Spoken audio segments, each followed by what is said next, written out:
안녕하세요. 슬기로운 유아교육의 현희입니다. 오늘은 말씀드렸던 것처럼 다양한 프로그램을 간단하게 소개하는 시간을 가져볼 건데요. 그 첫 번째 프로그램, 우리나라에서 가장 인기가 많았던 몬테소리입니다. 우리나라 몬테소리 마크는 동그라미, 세모, 네모로 이루어진 캐릭터들로 저는 기억에 남는데요. 제가 한창 어렸을 때는 몬테소리가 유명했던 시기였기 때문에 이 캐릭터를 굉장히 많이 봤는데 요즘에는 잘 보이지는 않는 것 같아요. 먼저 몬테소리 하면은 어떤 것이 떠오르는지, 아까 말씀드렸던 동그라미, 세모, 네모? 아니면은 약간 몬테소리 교육의 특징이 약간 기계 같은 느낌? 틀에 박힌 교육? 장애 교육?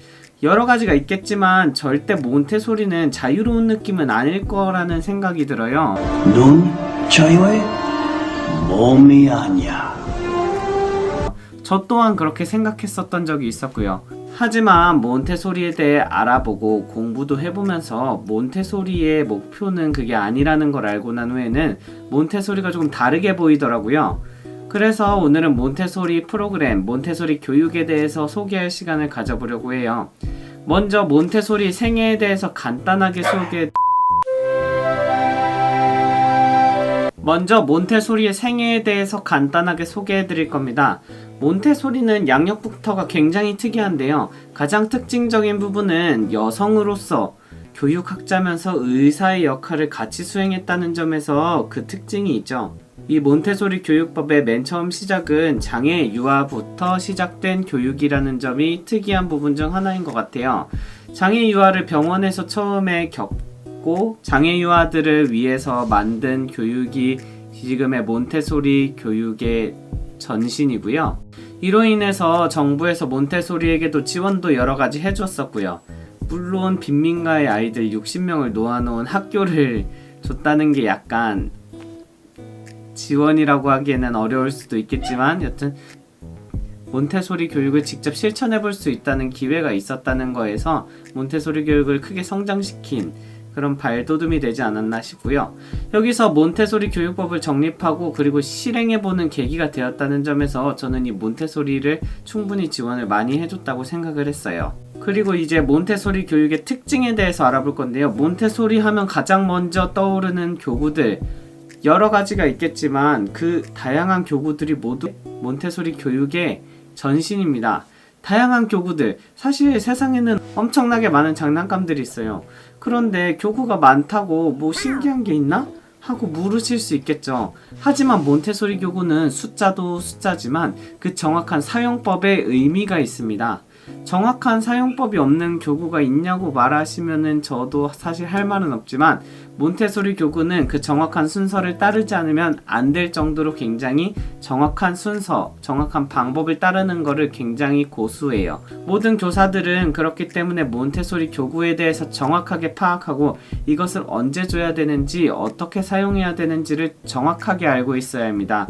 그래야지 유아들한테 안내하고, 그리고 이 아이가 이 1레벨짜리를 끝내? 그러면 그 다음 레벨을 차례차례 진행할 수 있도록 도와주는 것이 교사의 역할이거든요.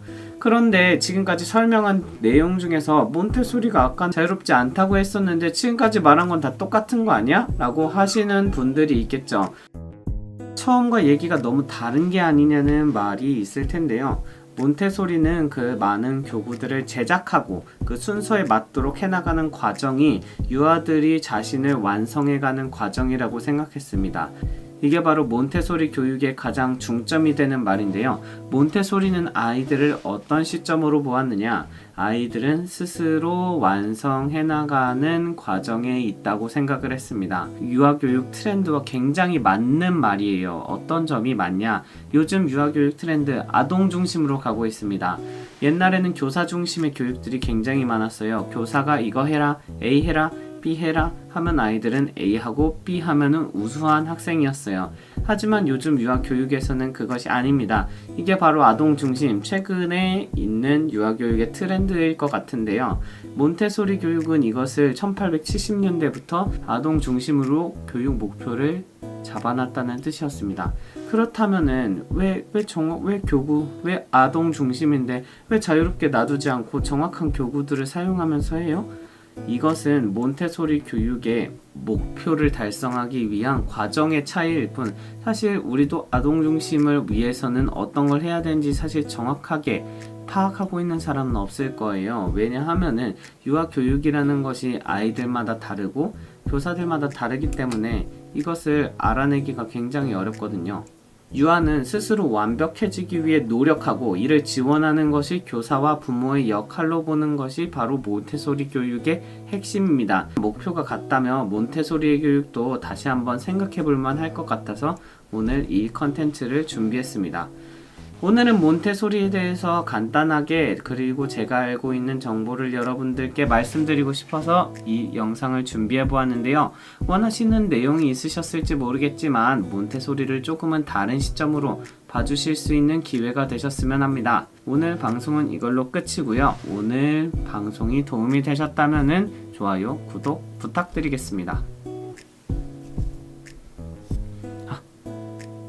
우리나라에도 몬테소리 협회가 있어서 정식 교육을 받기 위해서는 약 455만원 정도 돈과 그리고 특별 강의를 받아야만 교사 증서를 받을 수 있는데요.